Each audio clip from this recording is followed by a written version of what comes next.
All India services act 1951 বা IAS cadre rules 1954 অনুযায়ী কেন্দ্রীয় সরকারই আইএএস আইপিএস এর ক্ষেত্রে বদলির সিদ্ধান্ত নেয়, কিন্তু সেটা রাজ্য সরকারের সাথে আলোচনার সাপেক্ষে নিতে হয় এবং জেনারেলি এটা অভ্যেস 3টে নাম সাজেশন হিসেবে দেওয়া হয়। কিন্তু ঠিক একইভাবে এটা ইলেকশন কমিশনের যে রুলস, সেই ইলেকশন কমিশনের রুলস অনুযায়ী যখন রাজ্য ইলেকশন কমিশনের আন্ডারে চলে যাচ্ছে সেই সময় প্রয়োজনে ইলেকশন কমিশন স্বাধীনভাবে আইএএস আইপিএস বদলি করতে পারে, এটা মূল বিষয়।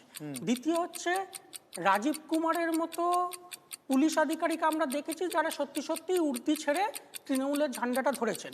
এটা যেমন বাস্তব, ঠিক সেরকমভাবে এই প্রশ্নটাও ওঠে যে বিজেপি পরিচালিত ইলেকশন কমিশন যাদেরকে নিয়ে এসে বসালো তারা একদম বিজেপির দলীয় নির্দেশে এই ইলেকশনে কাজ করবে না তো? অন্যান্য বিরোধী দলের মতটা তারা শুনবে তো?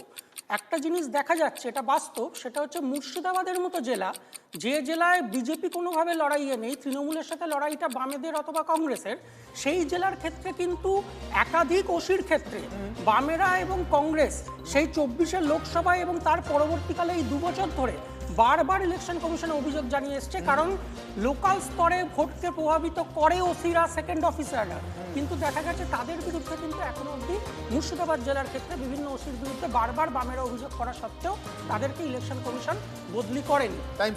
আমি শেষ করবো এই কথাটাই বলে যে স্থানীয় স্তরে যারা ইলেকশন পরিচালনা করে সেই ওসি, সেকেন্ড অফিসাররা অত্যন্ত গুরুত্বপূর্ণ ভূমিকা পালন করে এবং তাদের মধ্যে অনেকে এটা প্রমাণিত সরাসরি তৃণমূলের অঙ্গুলি হেলনে কাজ করছে। তাদেরকে শুধুমাত্র বদলি নয়, ইলেকশন চলাকালীন প্রয়োজনে সাসপেন্ড করা উচিত।